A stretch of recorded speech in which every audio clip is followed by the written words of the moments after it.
করে একজন সংসদেও দাঁড়িয়ে বলেছে না যে এত এত এত প্রতিষ্ঠান থাকার পরও আমাদের অমুকরে কেউ ধরতে পারলো না, লাস্টে গিয়া ধরলো একটা ছাগলে। তাও এমন ছাগলে ধরলো, ঈদ চলে গেল, যে ছাগলের ক্রেতা ছিল 15 লাখের জায়গায় 12 লাখ দিয়ে কিনতে চেয়েছিল, তাকেও তার মা নিয়ে দেশ ছাড়তে হলো। আবার তার আব্বাকেও মাথা নেড়া করে ব্রাহ্মণবাড়িয়ার আখাউড়া বর্ডার দিয়ে দেশ ছেড়ে ভাগতে হলো। আবার ছাগলটা বেচে যেই কোম্পানি সাদিক অ্যাগ্রো ফার্ম, তাদের ফার্মও বন্ধ করে দেওয়া হলো। তবে কোরবানি চলে যাওয়ার পর ছাগলটা ঠিকই বহাল তবিয়ত রয়ে গেল, তারে কেউ কোরবানিও দেয় নাই, তারে কেউ জবাইও করে নাই। তো এক ছাগলের কত পাওয়ার, যেই পাওয়ার এই দেশের বহুত বড় বড় সংস্থারও হয়তো নাই। তো দুঃখের বিষয় না? তো যে প্রসঙ্গে বলছিলাম, রোম সম্রাট চিঠি পেয়ে কদর করলো, আর পারস্য সম্রাট চিঠি পেয়ে ছিঁড়ে টুকরা টুকরা করে ফেলে দিল। তার ভাবটা এমন যে এত বড় সাহস আমারে দাওয়াত দেয়। সবচাইতে বেশি কষ্ট পেয়েছিল কেন জানেন?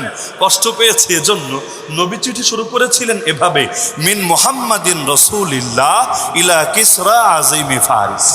এই চিঠি আল্লাহ রসুলের পক্ষ থেকে, যার নাম মুহাম্মদ সাল্লাল্লাহু আলাইহি ওয়াসাল্লাম, আর পারস্য সম্রাট খসরু পারভেজের উদ্দেশ্যে। তো নাম আগে কারটা? আল্লাহ রসুলেরটা। আর নাম পরে কারটা? পারস্য সম্রাটেরটা। চিঠি আর পড়া লাগে নাই, খালি যখন শুরুতে দেখলো যে নবীর নাম আগে তার নাম পরে, ব্যাস সঙ্গে সঙ্গে তেলে বেগুনে চলে উঠলো। আরে এইটা আবার কোত্থেকে উড়ে এসে জুড়ে বসেছে? যেখানে আমি রোম সম্রাটকেই গুনি না, সেখানে আরবের কোন মরুভূমির কোন বেদুইন আমার নামের আগে নিজের নাম লিখেছে। এই চিঠি দাও, এটাকে ছিঁড়ে টুকরা টুকরা করে ফেলা হবে। তাহলে শুধু এতটুকু দেখেই শেষ? এ জামানায় হয় না অনেক সময়? আরে হয় না অনেক সময়? নবীজির একটা আদব আছে, আল্লাহ রসুল শিখিয়েছেন উম্মতকে। মক্কা বিজয়ের আগে আল্লাহ রসুল সাল্লাল্লাহু আলাইহি ওয়াসাল্লাম আগের রাত্রে এসে মক্কার কাছে এক জায়গায় ঘাঁটি গাড়লেন, তাঁবু টানালেন, সবাই বিশ্রাম করছে, যে দিন হলে আগামীকাল দিনে মক্কায় পুরো বাহিনী নিয়ে ঢুকবেন, যুদ্ধ হলে হবে, না হলে না হবে, তবে রাতটা এখানে বিশ্রাম করবেন। ওই সময় আবু সুফিয়ান চিনেন? আবু জাহাল মরার পরে যে মক্কার সর্দার ছিল, কুরাইশের নেতৃত্ব দিত, এমনকি উহুদ যুদ্ধেও যে ছিল সেনাপতি, তো সে আবু সুফিয়ান দেখতে আসলো, দেখি কয়জন এসেছে, বাহিনীর সদস্য কত, আবার অস্ত্রশস্ত্র কে আছে না আছে, রেকি করার জন্য বের হলো। কিন্তু হঠাৎ করে এক সাহাবীর কাছে ধরা খেয়ে গেল। সেই সাহাবী আর তার বিরুদ্ধে অ্যাকশনে না গিয়ে বলল, আবু সুফিয়ান, তোমাদের দিন তো ফুরিয়ে এসেছে, একটা কাজ করো, চলো তোমাকে মুহাম্মদুর রাসূলুল্লাহ সাল্লাল্লাহু আলাইহি ওয়াসাল্লামের কাছে নিয়ে যাই। আবু সুফিয়ান বলল, আরে বাপু, আমার এত সাহস নাই, নবীর কাছে গেলে আমার কল্লায় উড়ায় দিবে। বলল, আরে না, নবীরে তুমি চিনো নাই, তিনি রাহমাতুল লিল আলামিন, চলো আমি দায়িত্ব নিচ্ছি, নবী তোমার কোনো ক্ষতি করবেন না, উল্টো তুমি যদি দিল নরম করো তোমার তওবা কবুল করে নেবেন। এটা শুনে এমনি তো বিপদে পড়ে গেছে, কারণ আগামীকাল সকাল আসলেই তাদের সব অহংকার মাটির সাথে মিশে যাবে। তারাও বুঝতে পারছে এই বাহিনীর মোকাবেলা করার কোনো সাধ্যই তাদের নাই। ইতিপূর্বে সম্মিলিত বাহিনী নিয়ে গিয়েও খন্দকের যুদ্ধে জয়ী হতে পারে নাই, আর এখন এই কয়জন মিলে কি করবে তারা? তো এখন গেল আল্লাহ রাসূলের কাছে। তো সেই সাহাবী নিয়ে আসছেন, সাথে আবু সুফিয়ানও যাচ্ছে। তো আল্লাহর নবীর খেদমতে যেই সাহাবী ছিলেন তার তাঁবুর কাছে, তিনি গিয়ে নবীকে সংবাদ দিচ্ছেন, ইয়া রাসূলুল্লাহ, আবু সুফিয়ান আসছে আর আপনার অমুক সাহাবীও আসছে। খবর দিলেন, আমরা খবর দেই না যে অমুক হুজুর কাছাকাছি চলে এসেছে, স্বাভাবিক একটা সংবাদ দিলেন যে আবু সুফিয়ানও আসছে আর আপনার অমুক সাহাবীও সাথে আসছে। আল্লাহর রাসূল ধমক দিয়ে বললেন, আরে আল ইসলামু ইয়ালু ওয়ালা ইউলা আলাই, ইসলাম সর্বদা উপরে থাকে, ইসলামের উপরে কোনো কিছু যেতে পারে না। তুমি মুসলমানের নামের আগে কাফেরের নাম বলতে পারো না। আরে আবু সুফিয়ান সর্দার হয়েছে তাতে কি, আমার সাহাবী সাধারণ ব্যক্তি তাতে কি? নাম বলার ক্ষেত্রেও কাফেরের নাম বলবা পরে আর মুসলমানের নাম বলবা আগে।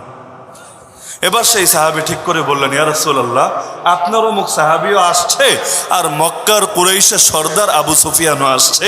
আল্লাহর রাসূল এবার খুশি হলেন। কি বুঝলেন এখান থেকে? নাম বলার ক্ষেত্রে আদব আছে নাকি নাই? আরে বলেন না, আছে নাকি নাই? আছে। উপরে কার নাম থাকবে?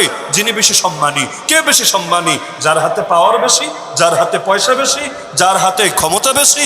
না, কোরআন বলে দিচ্ছে, ইন্না আকরামাকুম ইনদাল্লাহি আতকাকুম, যার দিলে আল্লাহর ভয় বেশি, তাকওয়া বেশি, ঈমান বেশি, ইলম বেশি, সেই আল্লাহর কাছে সবচাইতে বেশি সম্মানী। তো নাম বলার ক্ষেত্রেও এই আদব রক্ষা করা লাগবে। মনে কষ্ট নিয়েন না, যা বলার বলে ফেলি। কোনো মাহফিলের পোস্টারও যদি এমন হয় কোনো মাহফিলের পোস্টারে যদি এমন হয় যেখানে আলেমের নাম দিবেন নিচে, আর যারা আলেম না তারা যেই হোক না কেন, ব্যক্তির প্রতি অশ্রদ্ধা না, আমি আমার ইসলামী শরীয়তের দৃষ্টিভঙ্গি তুলে ধরছি, কাউকে ছোট করার উদ্দেশ্য না, বড় করার উদ্দেশ্য না। এমন কি সেই আলেম যেই হোক, তিনি যদি একটা মক্তবের হুজুরও হয় কিন্তু ভেতরে এলেম আছে, আর একজনের ভেতরে এলেম নাই, নবীর এই হাদিস থেকে কি বুঝ পেলেন আপনি? আলেমের নাম থাকবে পরে, যিনি আলেম না তার নাম থাকবে আগে। এটা বুঝলেন নাকি উল্টাটা বুঝলেন? আলেমের নাম থাকবে আগে, আলেমের নাম থাকবে উপরে, আর আলেমের পরে থাকবে বাকিদের নাম, তাতে সে যত বড় হোক না কেন। অতীত ইতিহাস আমাদেরকে বলে রাজা বাদশারাও আলেমদের দুয়ারে গিয়ে তাদের জুতা সোজা করতে পারাকে নিজের জন্য গর্বের বিষয় মনে করত। বাদশাহ আলমগীরের জীবনে পড়ে দেখেন না, তার সেই ছেলেকে নিয়ে যে ঘটনাটা প্রচলিত আছে, যারা স্কুল কলেজেও পড়েছেন সকলেই পড়ার কথা। তো একজন আলেমকে কিভাবে সম্মান দিতে হয়, ইমাম মালিকের কাছে তার জামানার খলিফা প্রস্তাব পাঠালো, আপনি এক কাজ করেন, আমার প্রাসাদে আসেন, এসে আমার বাচ্চাদেরকে আপনি পড়ান, কারণ আপনার মতো এত বড় হুজুর যদি আমার বাচ্চারে পড়ায়, আমার বাচ্চাও আশা করা যায় বড় হবে, কারণ কামেল লোকের যদি শিষ্য হতে পারে সেও আশা করা যায় কামেল হবে। তিনি বললেন এক বাক্যে, শোনো, এলেম কারো দুয়ারে যায় না, এলেমের দুয়ারে আসতে হয়। সুতরাং তোমার বাচ্চারে মনে চাইলে পাঠিয়ে দিও আমার কাছে, আমি যাব তোমার দরবারে, গিয়ে তোমার বাচ্চারে পড়াবো না, না, এতে এলেমের অসম্মানী হবে, আর আমি আলেম হয়ে এলেমের অসম্মানী করতে পারি না।